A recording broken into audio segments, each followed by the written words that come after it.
Hello there, it's me, Steve Meller, and welcome in to Growth Ready, the podcast that allows high performers to reveal the reality behind what it means to ready yourself for growth, the personal and professional challenges along the growth journey, while also allowing the high-performance executive coach in me to satisfy his curiosity toward what drives optimal performance.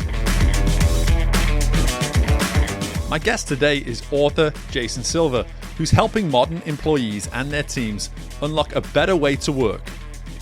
His new book, Your Grass is Greener, is insisting that readers stop putting their attention on their overinvested future and focus a little bit more on the underinvested present in order to move toward growth one small step at a time.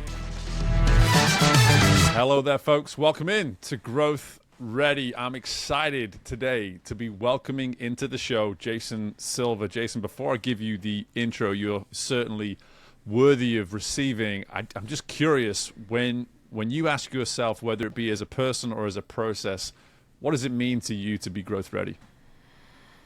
Yeah, you prepped me with that question right before and told me not to think about it too hard, which was great. You gave me exactly the right amount of time.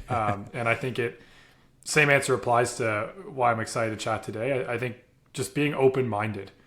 I'm sure we'll talk through some of my stories as we go through, but I find, you don't always know where the growth is going to come from. Sometimes it feels like the worst thing can be great for you. Other times you see something and you think, this is a terrible idea or not going to be the right kind of growth, and it winds up being incredible. So I think I feel ready for growth when I go into situations, open-minded, ready to kind of receive and see where it goes, as I am today, and excited for this chat to see what we wind up talking about.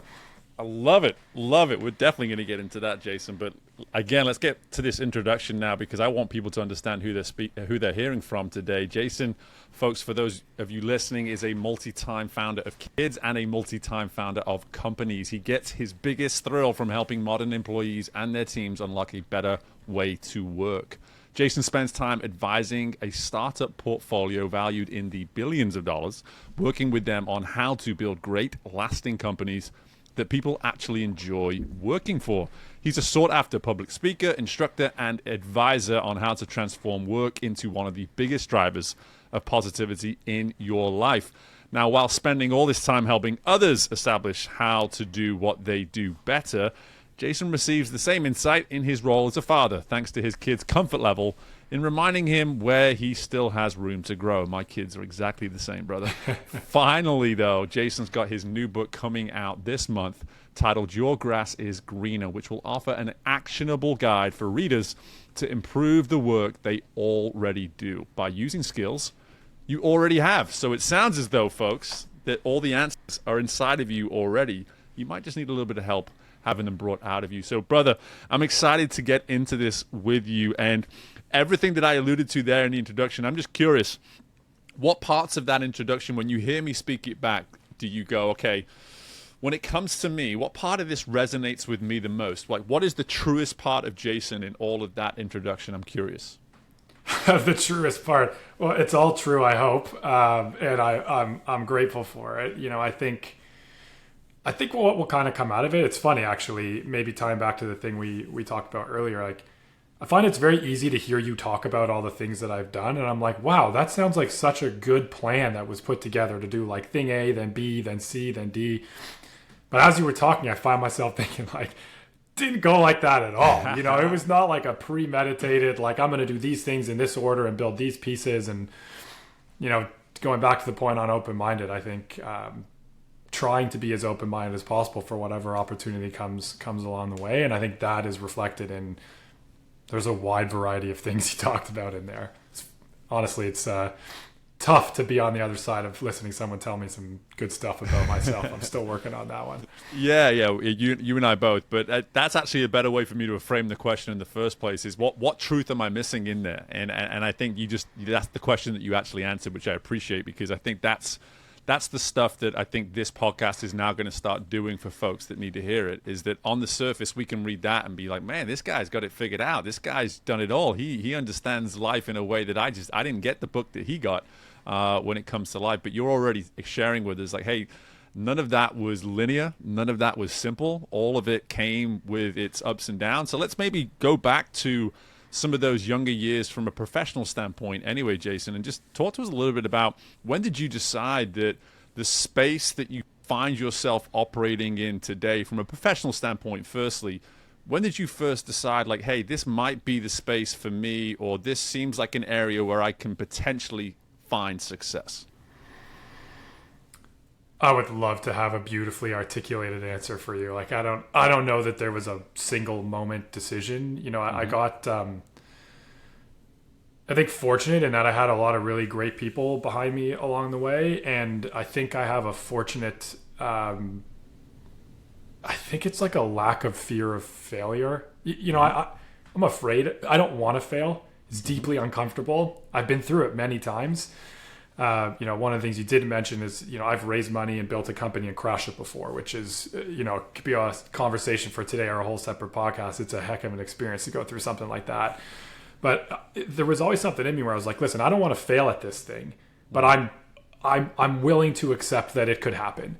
And very early on in my career, as I was kind of thinking back as you were asking me the question, I think I'm lucky that I just prioritized for rapid, extensive failure. You know, I really looked for, here's the thing, I don't know if I can do it, let's try. What's the safest way possible? And try and fail and try and try and try. And some things went well, some things less well. And, you know, that's kind of the through line that I think I could pull through a lot of the stuff that I did was this idea of like, I don't know what's going to happen. What is the best way to experiment? How can I set up the right experiment to see if I like it or if I can be successful at it?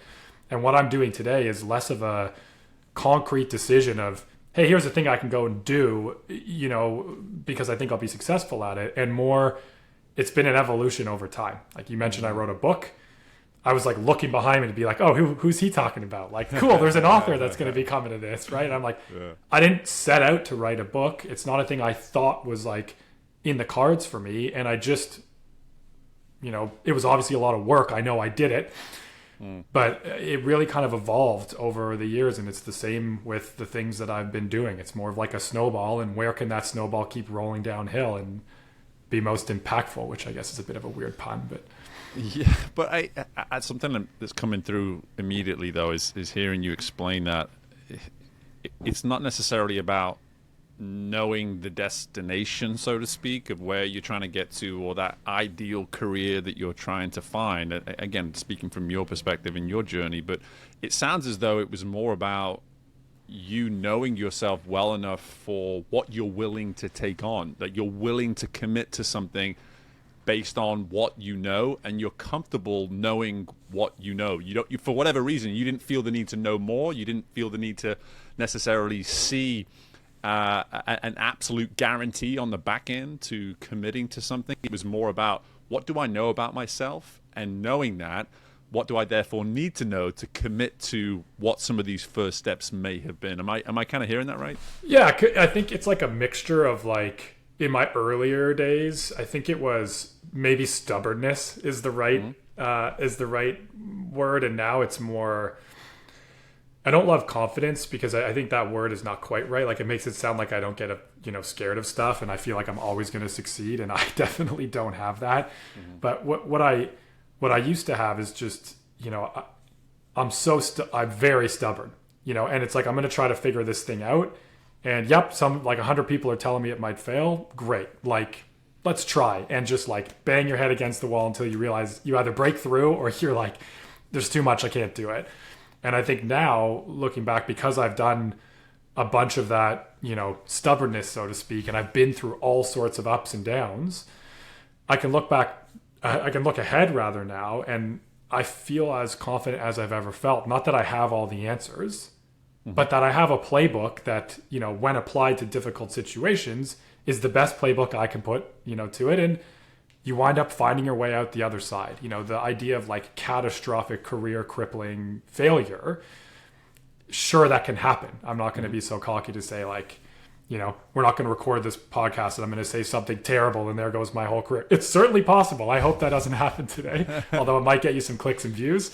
But you know, because I've just been through many iterations and I've been fortunate to see all sorts of different scenarios, both successes and failures, I feel like, okay, things are going to come, and I'll figure it out in the best way that I can, and then I'll figure it out from there in the best way that I can. And I've let go of this idea of what's the 5-year plan, the 10-year plan, what are the exact steps that it's going to take to be here. Much more of, as you mentioned, like I'm directional. There's like a North Star kind of an idea, the things I like to do, and trusting that you put those things together, it's going to wind up in an outcome that I may not be able to project, but it will be favorable, something I'll enjoy when I get there.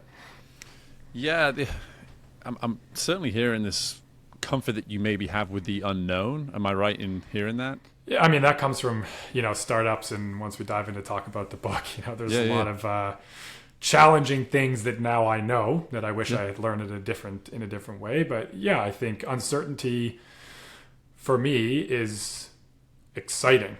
It's and I think in a lot of cases where we think we have certainty, we don't. And not to talk about the pandemic, people talk about it like crazy, but nobody predicted that.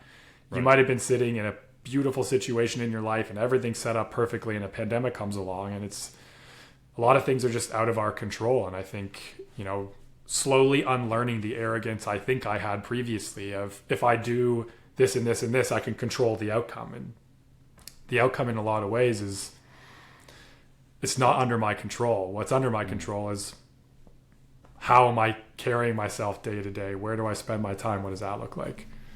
Yeah, and I mean, you just have to rewind over the last, never mind up to the pandemic, let's go back even further, 15, 20 years now. There's been this consistent rise in the discussion of anxiety and depression in the world. And let's just stick with the anxiety piece for now, in the sense that anxiety is all about that inability to handle what's ahead and to almost create these stories and form this perspective of what might be coming, and then almost get so caught up in, oh my gosh, the gravity of what might happen suddenly now is affecting everything you're doing in the moment.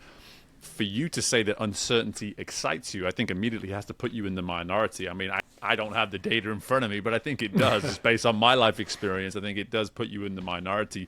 So let's maybe look at that from a historical trajectory. Like, what might be some of those first moments in your life where you could see, oh, I'm actually running towards the uncertainty. Everyone's running away from it, but I'm like really comfortable running towards it.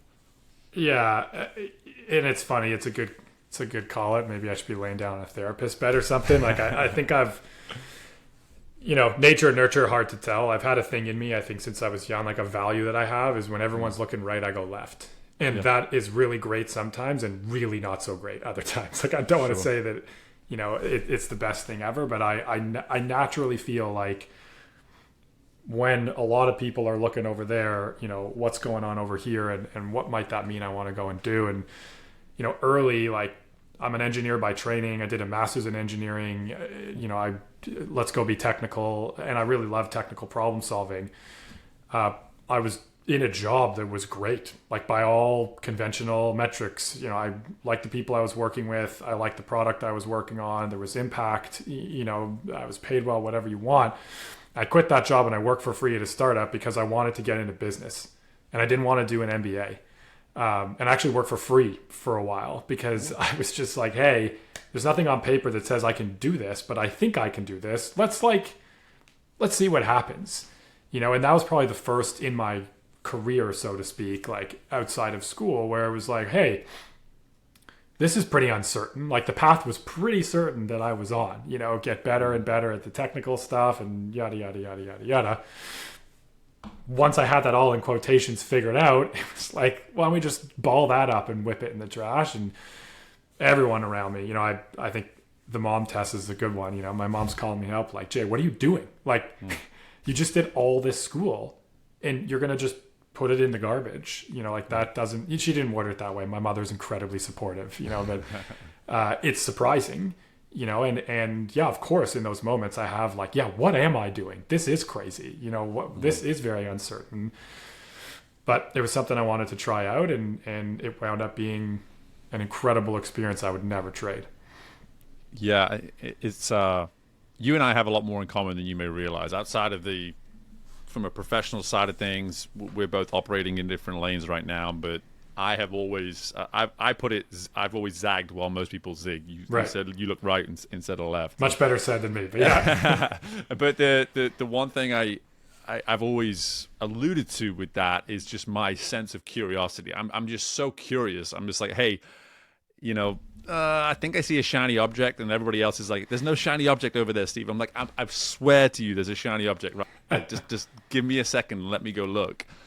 That's how I've lived my life. And to your point, it's served me, but there's been moments where it's led to brick walls and tons of bricks and all that kind of stuff. And you just go, oh, shoot, man, maybe they were right. There was no shiny object over there, or at least it wasn't worth going to check out. And for you now to be able to look back and say, I wouldn't replace any of that.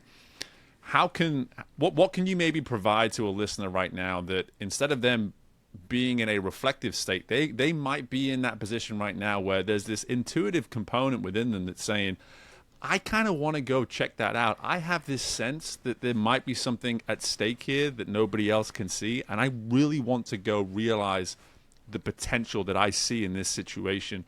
How are you going to help someone right now maybe just say, hey, I'm actually going to encourage you to go check it out or go pursue it? Like, how might you advise someone in that situation? I think probably like not under emphasizing or under expecting the impact of like a very small step. I think that sometimes it gets personified in the media, or like you hear even me, I'm talking about it now and I can point to specific moments, but like I said, it only feels that way in retrospect when I can identify the moments. Like you don't know it going forward. And I think if there's a thing you want to go and do, what is the lowest cost, fastest way to figure out that you're wrong about it? So it sounds like we both run into some brick walls, and they taught me lots of lessons. But I better not run into a brick wall in the same way twice. It's painful, and I don't like learning a lesson in the most painful way. It's not the most fun way to learn it. But oftentimes we think, hey, there's a thing I want to go and try, right? Maybe you have an idea for a business you want to build, or there's something in your personal life that you really want to pursue. And it feels like you have to take some monumental step. I got to quit my job. I got to flip my life upside down. I got to move to a new country. What is that like bite-sized thing? If you can break it down to like, what's this business I want to build? Why am I trying to build it? What would need to be true for me to accomplish these things? And you keep kind of asking those questions until you whittle it down to like, I'm going to go and try to sell this one thing in this one way. It's not going to make me a lot of money. It's not going to take me a ton of time, but it is going to tell me whether or not there's potential for a shiny object here, whether or not there's potential for me to enjoy pursuing this further. And I think you can kind of stack these much smaller steps up into what feels like an overnight massive shift. Right. It's what it feels like on the other side, but people don't see the small iterations. And so just try not to overcomplicate it. Like, what is that thing? Try to break it down into its component bits and take a very small step to start. That can be really, really helpful, because that step leads to the next one, the next one, the next one, the next one. So don't feel pressured to like flip your life on its head, tomorrow morning. Yeah. Something you said there, and I'm not sure if you even caught yourself saying it, which I think is super interesting, is it's finding that lowest cost, fastest value, fastest return, however you want to put it, but to find out if you're wrong as much as find out if you're right. Yeah. And so talk to me a little bit more about that. Yeah, I mean, again, I think I'm lucky. I consider myself lucky that I kind of came up in the startup environment. I founded a couple of my own. I was at Airbnb in the early days. It is like banged into your head, both by the great people that are around you and the nature of the environment. You've very limited resources, money, time, etc. You have to find the fastest possible way to prove and disprove what you're working on. And often, figuring out that something is for sure true is really hard. It takes a lot of time. It's usually expensive. You don't know, but you can figure out whether it's false much faster. It's way easier to fail at something than it is to succeed at it. And just because of the way my brain is wired, and a lot of the research I've done shows that most of us have a negativity bias, where we tend to be able to see the things that can go wrong.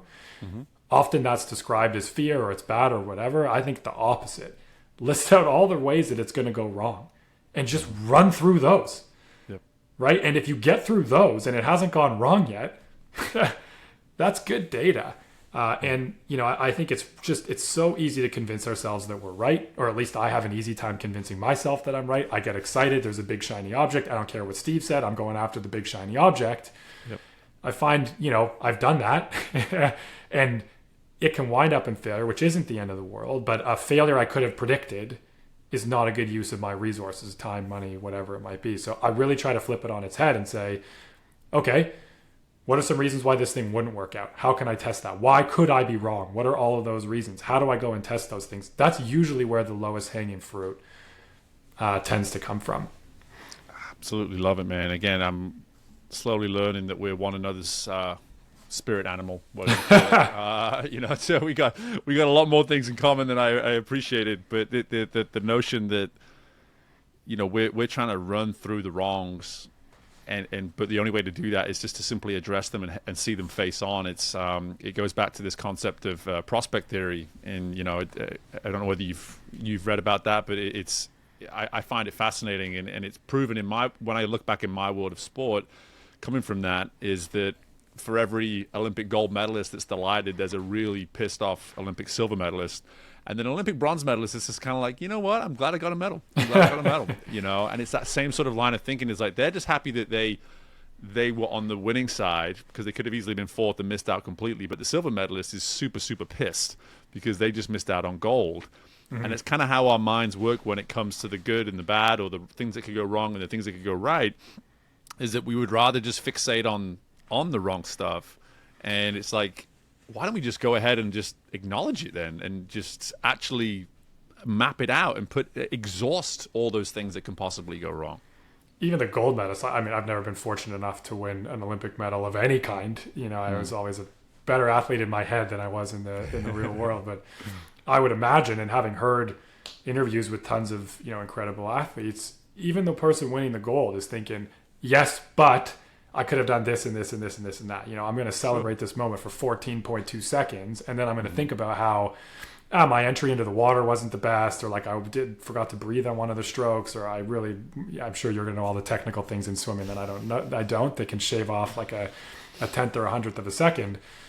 It's easy to look at those things, and I think in a lot of ways, like, innovation requires us to try things that maybe wouldn't work as quickly as we possibly can, to figure out, hey, turns out if I do it this way, even though nobody else does it like this, it's going to be, it's going to be better. Like we just got through the Olympics. I was kind of reminded of that when I was watching the guy, forget his name. He broke the high jump record. Yes. And the history of the high jump's really cool. They didn't used to go over backwards until somebody was just like, let's just see, what happens here. It's like, wait a second. And that's like, well, what would need to be true for me to be wrong about this thing? I don't know. If I go over backwards and I can't clear what I can clear forward, and then next thing you know, we're raising it more and more and more and more and more. Now everybody's doing it that way. Right. Somebody has to have the willingness to say, could I be wrong about this thing? Well, it's the only way I find I'm going to go over this bar backwards. And let's hope I still land on the mat. So I think, really trying to flip it on a script and just say, how can I be wrong here? What could be wrong about this? That usually helps me find the lowest cost test. Yeah. It's awesome stuff. And trivia question is Frosberry is the last name of the Frosberry flop. Move, the Frosberry flop. There it is. So that's just a really random trivia question that you can now answer, folks. But the something that has been consistent throughout this first 20 minutes or so is we've tied it all back to the professional side of your life, and I would love to just spend more time now on the personal side of just how you have had to deal with some of these very same things, these very same situations and or potential attributes that you've had to apply within the business world, and how it's served you and maybe how it's gotten you in trouble, etc. I'd love for you to now just speak to that in a personal through a personal lens, and just start to maybe get into a little bit more, because I know there was this personal mission and catalyst behind the writing of the book. And so I think this is just a great time for you now to maybe share with us, Jason, like, hey, where is it in your life that you've noticed that these very same situations that you and that many of us deal with professionally are always prevalent on a personal level as well? Yeah, it's a bit of a tough story, but it's one that I wrote about in the book. It's why I wrote the book, and sad as it is to talk about, it's something I'm comfortable talking about. I think it's important to talk about, and that's it. Building an AI company back before AI was like the coolest thing on the planet, and we had raised a bunch of money and we were building out the team, and it was, very much like an up and to the right kind of job. We're hiring people, it's going fast, it's stressful, etc. And then one day my parents went away on vacation, and I got a phone call from my sister who was in the emergency room. Sorry. She had gone in for like a regular doctor's checkup, and the doctor said, "Hey, you got to go and get this checked out, not tomorrow, not in a week, like right now." And she called me from the emergency room. She was freaking out. I went down to see her. By the time I had got there, which was as fast as I could, but she had been through a whole battery of tests, and we didn't really know what was going on, but it was obviously really bad. When you're getting that much attention that quickly from every doctor around, they're obviously quite worried. And it became very clear that she had a very late stage, very aggressive form of cancer. I had to phone my parents and break the news to them on vacation and tell them to come home, which was like the worst phone call I've ever had to make in my life. And she passed away, unfortunately, about 9 months later, just prior to her 40th birthday. And so I lost my my only sister, at a time when I had a young kid. I had a lot of people that depended on me at work, and I just could feel that I was the stubbornness I mentioned earlier of like, I'll just put my shoulder down and push through it. It doesn't matter what it is. Like, that playbook did not work. Like, I could feel that at work, in life, I was trending to a spot that nobody wants to be in. And that kind of kicked off, I guess, a total revision of my life, and it's kind of what brought me to writing the book and talking to you. Yeah. I appreciate you sharing that, Jason. And again, I can't imagine it's something that no matter how many reps you get in speaking about it, it ever gets easier. And so I just appreciate you even being open to doing so here with us. And I have no doubt that is going to be yet another impact that comes from the book, is how your story, I'm sure, is something that has happened to so many folks around the world that are going to take so much, just so much encouragement from the fact that you've been able to deal with this and go through this and now write to this. And something I definitely think is important for us to cover here, though, that it's where I see the real potential and value now for these discussions and the way we're shifting with this podcast, is for you to be able to see that a moment in your life personally forced you to look at your approach professionally. And I'm curious that, for you to go through something of that magnitude, to see it, what does that say maybe about just how prevalent that way of what you were doing was at that time? It sounds, It's a good point. I think nobody's ever pushed me in that particular way, which is great, because I get lots of questions on it. So it's a good push. The first thought I had was, I think it's prevalent, period. Not just back then in general. I think the way we work is broken, and like the statistics back it up. Like, I could show you reams of data, but the broad sweeping picture is, a lot of folks are not particularly happy in work. They're disengaged, they're frustrated with something at the office, they're not progressing in the way that they want to. They don't feel like they have this kind of mythical idea of work-life balance. There's always a better job out there. People are quitting and trying to jump to this and jump to that. And there's just a lot going on in the world of work. And it just feels like it's not working, and that for me was a realization that came only after I went through this cycle of, extreme grief, I guess, is the best thing to call it. And I kind of had to unlearn a lot of stuff. And I think that in a lot of ways, that's what the book is about, is it, when I talk about, you don't need some deep new skill. Like, the fact of the matter from my experience is, in a lot of cases, it's like unlearning. What are the bad habits or bad behaviors, so to speak, that we have going on that we don't even realize? And for me, one of those was this idea of, I've always been very clear that my family is most important for me. And if you had asked 8 years ago me, I would have told you my family is my number one priority. And what that would have meant then, and I said things like this then, was, sure, if I'm in a meeting, including this podcast, and I get a call from a doctor's office because my son's in the doctor, like, it's easy for me to decide what to do in that hypothetical moment. Right? I'm going to jump out of the meeting room. I'm going to take the call, make sure everything's okay. If I have to go deal with family, I'm going to do it.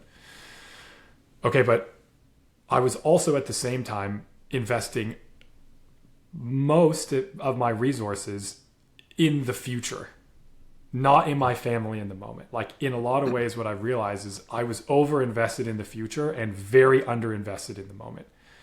And what that looked like was either working a lot of hours and or work is on my mind a lot and or work is impacting my mood in a lot of ways. I wasn't thinking a lot about I might be present for a family event, but how am I showing up for that family event?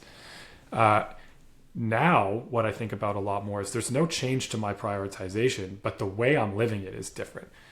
Now I think a lot more about how am I investing now? Like, what does my time look like now? How am I showing up? Same prioritization, different approach to it, and it has produced radically different results.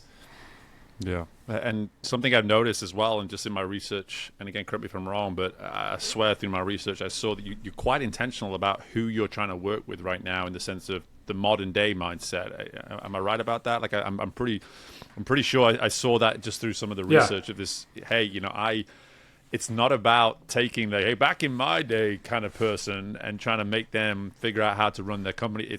It's almost like part of your ability to do what you do is having people meet you at the table that are, let's go all the way back to that first word you shared with us, people that are open-minded, people that are willing to say, listen, something about this way of doing what I do and doing how we do, it's broken. There's something wrong here. And there's a need for us to find some solutions that can serve us all in the here and now, which I love that. And I think that's what is coming through this, which is so important for people to hear, is that it's one thing to address the issue with this long-term vision. It's another thing to see the actual doings of that happening in the right now. And I love that spin on this because, again, I think anybody here and listen to this, most people that listen to this show are ambitious and they find ways to present that way of, almost defining, hey, I'm doing it for my family the same way that you once were. Mm-hmm. But for you to actually challenge someone here and say, listen, if your decision is more about the long term than it is about whatever's happening with your family today, then in many ways you're actually not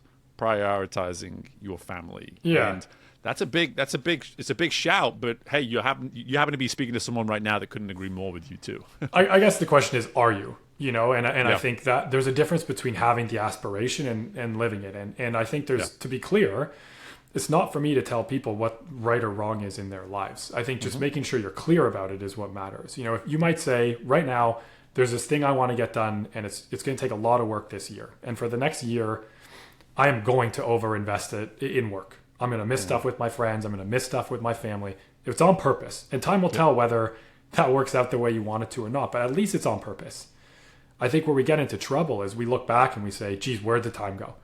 Yeah. And like you can't go back and change it. So at least make sure that you do it the way you want to do it on purpose. Yeah. And I think that for me is, you want to pull 100-hour weeks, pull 100-hour weeks.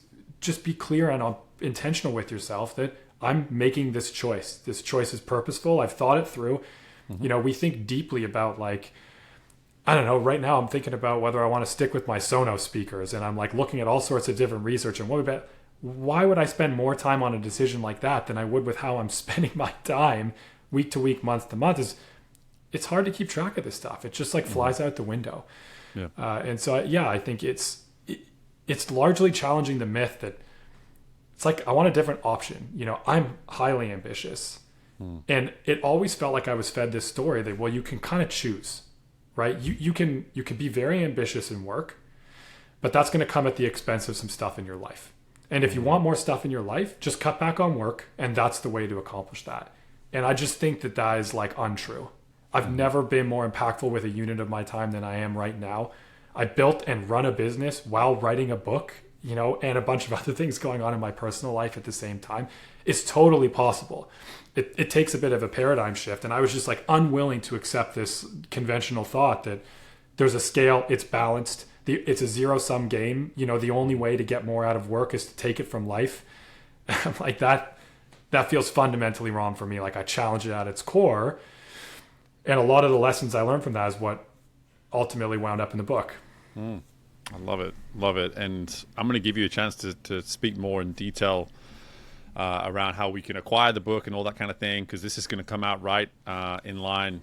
You said it's coming out in September, right? So That's right. we're going to be releasing this in September, which is huge. And so happy to partner up with you on that too. And I think something that you've said here, though, is, and I want to make sure we're truly coming back to that word that you shared with us at the outset, this open-mindedness. Let's speak to people now, assuming, or at least encouraging them to just sit and listen to us with an open mind. I would love for you here just to maybe shed some insights around why it is or how it is folks can, in fact, start to better handle, and I already caught one of your terms, unit of time. So how can we maybe start to overcome some of these stories? And I love that you put it that way. Some of these stories, these fairy tale or narratives, not fairy tales, that's definitely the wrong way to go. Narratives of, hey, this is how it is and this is the structure and you get to decide. Tell us why we can make this work on those terms that you're alluding to. Yeah, I think so the kind of evolution from, when my sister passed was things aren't working, so I got to try some new stuff. Again, very lucky that I had come up through startups because I had this test and learn methodology in my head and I knew what I was doing wasn't working. So I said, hey, let's just test a bunch of stuff, and when that shifted over to work, it turned into like, what if I set more goals? What if I set less goals? What if I never set another goal again? What if I work 4-day weeks, 7-day weeks? What if I work evenings? What if I wake up in the middle of the night and work and go back to sleep? Like, you name it. I tried every productivity hack, like every possible thing. And what I learned, which shocked me, I kept this tracker and I'd be running 2 to 4 tests every 2 to 4 weeks. And I would keep track of like, what am I doing? How's it making me feel? How's my impact? I'd get feedback from others on it as well. And as I started kind of stacking up the learnings and I was looking back for trends, what I thought was going to happen was I would feel better as I was adding new project, more prestige, more people reporting to me, a different job, a this or that or the other. It turns out that the things that had the biggest impact on how I was feeling and the impact I was having was usually from removing things. What are the impediments in the way? And what it started to feel like was a lot of people are out there, and I get it, thinking I have to change my job. And what that's saying is it's the environment that's the problem, not me. Yeah. But if you start with the assumption that like there's some things I can do that's going to help me optimize the environment, they're completely in your control to change, right? You want to get a promotion and you hang all of your happiness at work and your performance at work and whether you get that promotion, that outcome is out of your control. You have a boss that has to approve it. The position needs to be available. It doesn't matter how much you bust your ass. If the job's not there and available for you, you're not going to get the job, right? Yep. And so rather looking at like, how are you working as you work your way towards that? And so what I found is there are a bunch of these tactics. You deploy them in the office, they have a big impact. I'll tell you about one just to kind of give you a flavor for the kind of thing that happens that I talk about a bunch in the book. Okay, so $1.2 trillion. It's a big giant number, right? Mm-hmm. Okay, there are 16 countries on this planet whose GDPs produce more than $1.2 trillion, the whole country. Mm-hmm. In the United States of America alone, $1.2 trillion is wasted due to workplace miscommunications. Wow. That means that the US is wasting more, not in total, but just because people are having miscommunications, than the vast majority of countries are producing in an entire year. That sounds fun. It's a big giant statistic, whoop-de-dee. Like, what do I do with that, right? Do the math. $1.2 trillion works out to a full day of lost productivity for every single employee in the United States of America. A full day. Yeah. Okay, so if you can find a way to get rid of miscommunications, you can save yourself a full day. You can literally accomplish what you would usually accomplish in 5 days in 4. And what you do with that other day, that's up to you. Maybe you want to work a 4-day week. That's all the rage. Maybe you want to work on more stuff and accomplish even more than you were accomplishing before. That's awesome. Mm-hmm. As I started to poke on this, and again, it didn't come out in this way. I just kind of found the problem and then like realized how big of a problem this thing was. What I found was I was thinking about communication all wrong. We tend to assume that communication is entirely about like what comes out of my mouth or my keyboard. I read all these books about communication. I think about the words that I use and the messaging. And I used to think deeply about this stuff. I'm giving a presentation. I know you do talks as well. Like, How do I want to structure this? Is this clear to me? Yada, yada, yada, yada, yada. We forget the most fundamental component of communication. And that's that two human beings are very different. And no matter how clear my words are to me, they can be misunderstood by you. And we're taught this in school. It's like one of the funniest things I think we're taught in school. You've probably played, it's like Broken Telephone. Did you play Broken Telephone? Yeah. Okay, so here's the way Broken Telephone goes. And this is one of these things when you see, you're like, obviously. You tell the kid a thing at the start of the line, and they whisper to the next kid and the next kid and blah, blah, blah, blah, blah, all the way down to the end until the last kid says a thing that sounds nothing like what the first kid was told, and everybody laughs. Yep. Right? We've all experienced that. Yep. I'll bet you what nobody has experienced. The teacher then saying, and here's how to fix that problem because you're about to have to communicate with people for the rest of your lives. Right. So we have a huge laugh about how much we suck at communicating with each other, but at no point someone stops and says, here's a solve for this. Okay, and it's like a big, massive problem. And when you look into how do you solve this problem, what you find is it's very solved. There are a bunch of industries where this problem is a solved problem. The challenge is most of us don't know about it, right? If you're a soldier, you've probably heard of something called a briefback. A briefback helps you solve miscommunications. If you work in an office, you might not have heard of a briefback. You probably haven't heard of a briefback. And on top of that, it's really hard to implement it well. Nobody explains how. And so I heard about a briefback, and I thought, great, this will be awesome. What a briefback is a briefback is effectively a repetition back of what the listener is taking away.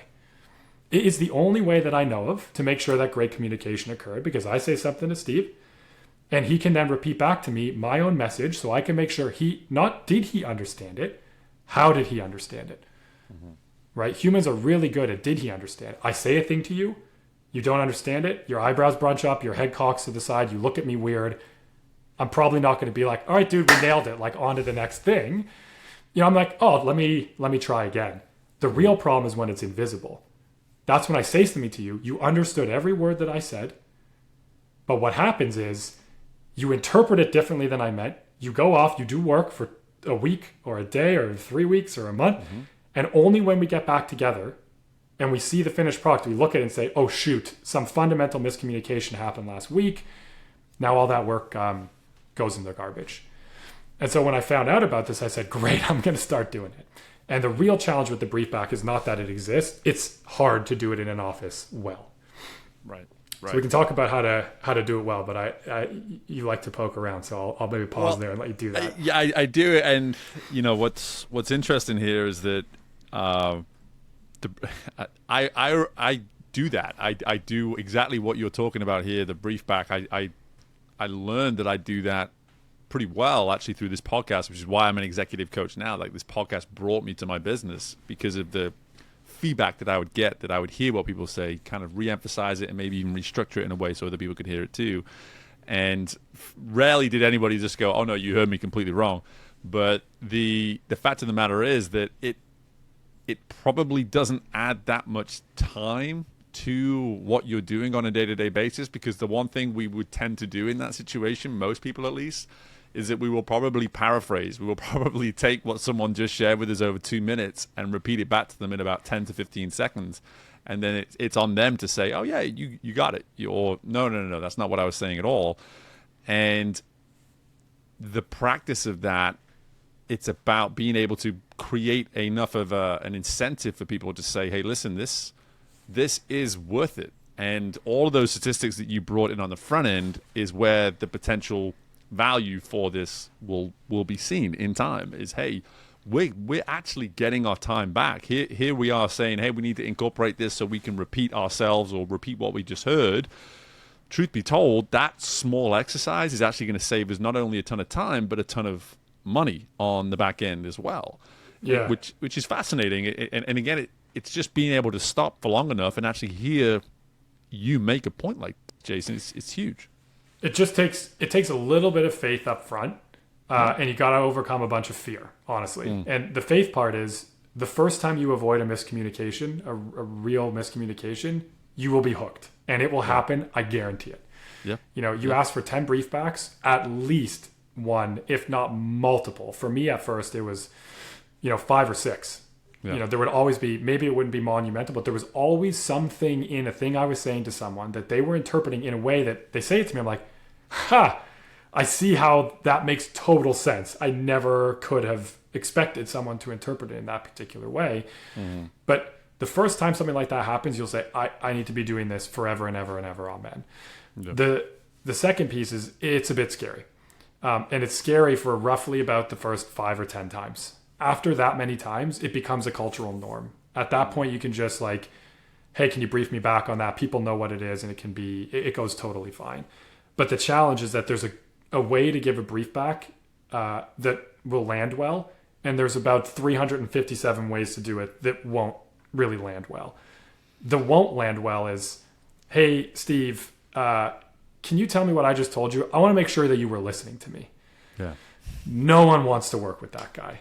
No. Right? You might solve the miscommunication problem, and you will create many other downstream problems. The key with a brief back is you want to keep it about yourself. Can you let me know what you're taking away from this conversation? I want to make sure that I did a good point getting my point across to you. It takes all the pressure off you. Right? It's not about whether you can listen or you're smart enough to understand what's coming out of my mouth. It's like, did I get my point across to you? And then just like you said, it takes me 3 to 5 seconds to utter that sentence. It takes you 10 to 15 seconds to paraphrase it back. And worst case scenario, amazing. We're on the same page. Let's go. Right? It costs us 20 seconds-ish, 30 seconds max to make sure we were on the same page first. But in a lot of situations, we realized there was some distance between us. We close that gap and we save the pain that was coming our way before we go and do all of the wrong work in all of the wrong ways. And I'm not going to let you give us any more value that's within the book outside of that, because I want people to buy the book. I don't want you to give all the secret sauce away, brother. I want people to actually go and pick it up. And so I love that you were able to actually provide us that, because not only have you spoken to your story of what it means to pursue growth, handle growth, the adversities that come with it, and then, of course, readying yourself for any and every part that comes with that.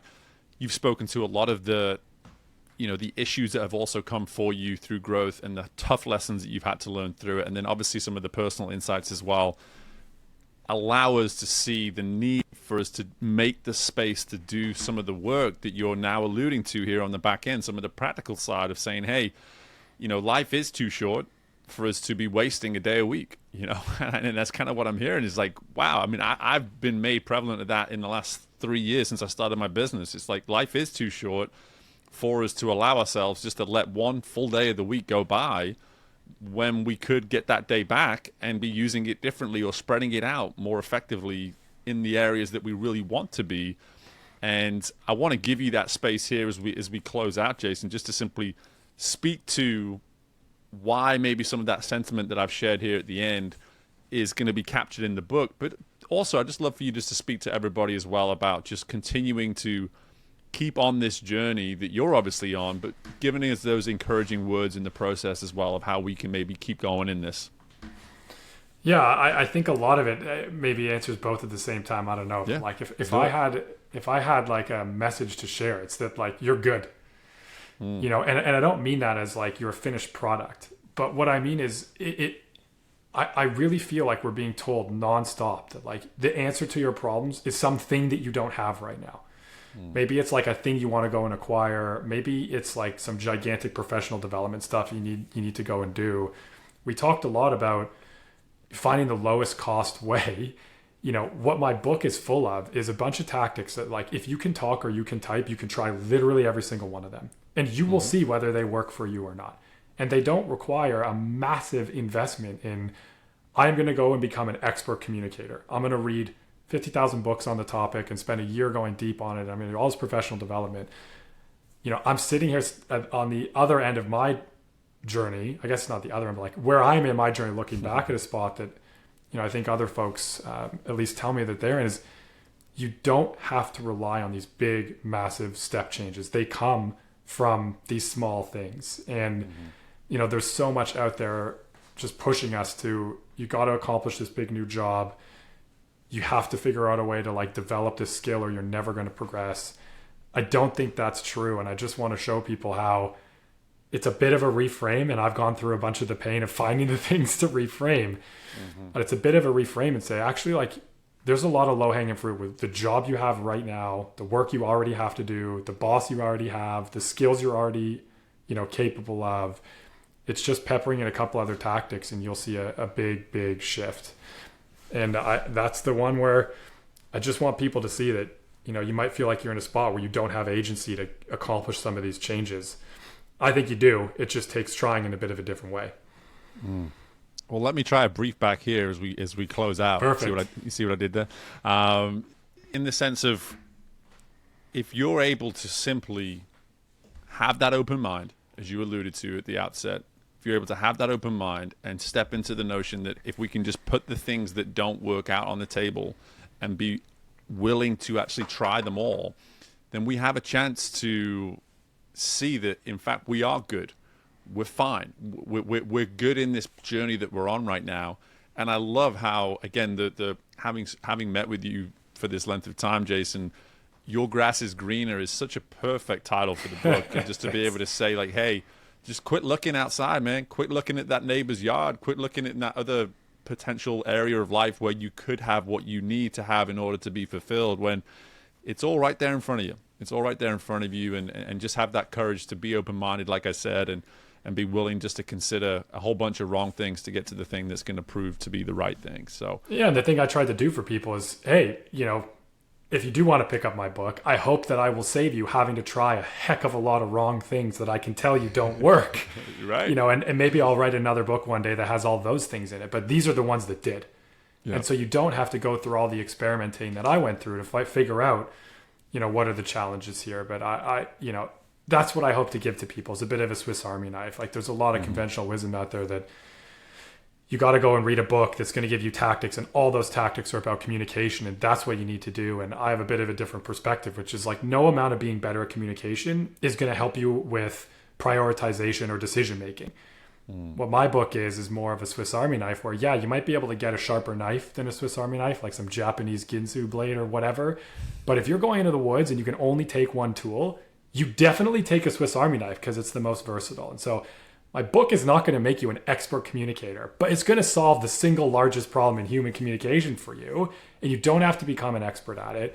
And we try to do that for 8 other of the most common problems. So rather than being an expert in any one of them, can you be just good enough at all of them so that the problems are no longer major problems and you do better and feel better at work? Like, that's the real big push that I was really trying to accomplish with the book. So would love people to check it out. No doubt. Well, like I said, I'm really excited just about simply partnering with you in terms of just getting it out there and finding ways for people to access it. And with that being said, before I let you go, what is going to be the best way for folks to get a copy? Yeah, it's up on Amazon, everywhere that you would find your books. It depends where people are listening from, but it's in all the major bookstores in North America. Amazon is probably the easiest. You have trouble finding it there, you can go to yourgrassisgreener.com. That's my website. You can read all about the book there. There are links there to go straight through to purchasing a copy of the book wherever you like doing that. Beautiful. Jason, appreciate the time, man.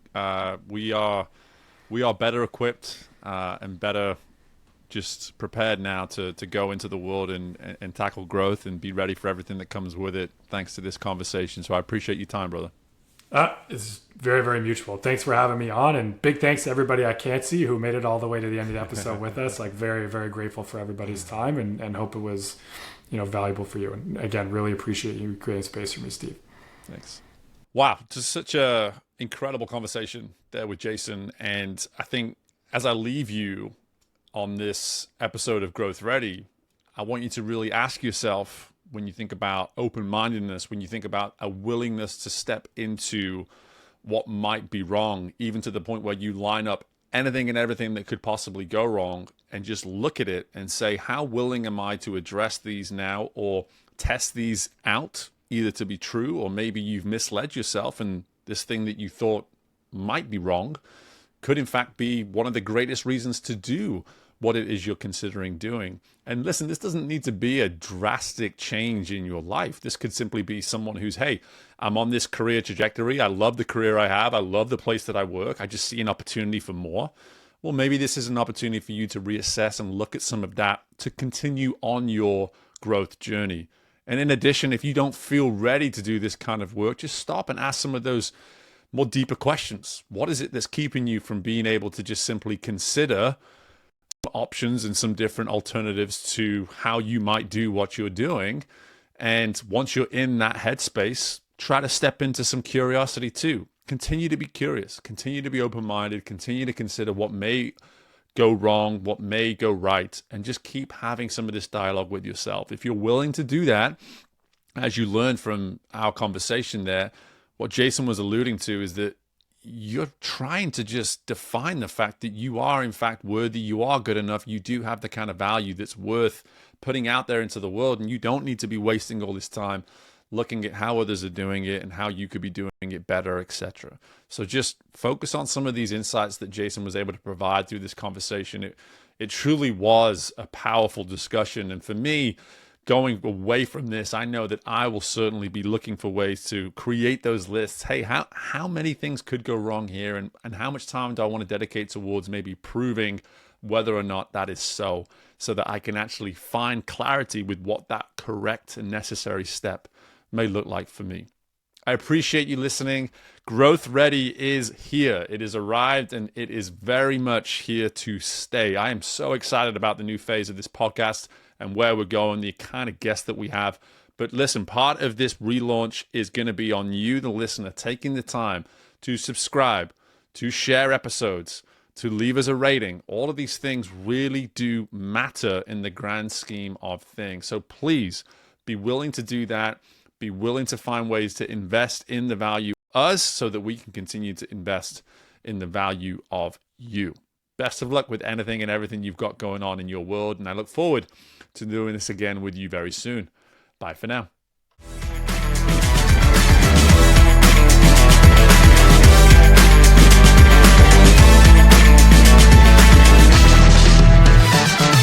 Thank you for tuning in to Growth Ready. If you liked what you heard and are feeling ready to grow, be sure to leave a 5-star rating, subscribe to the show, and share the episode with someone you know is ready to fuel their growth journey today. We love our community, so don't hesitate to reach out to us at podcast@growthready.com.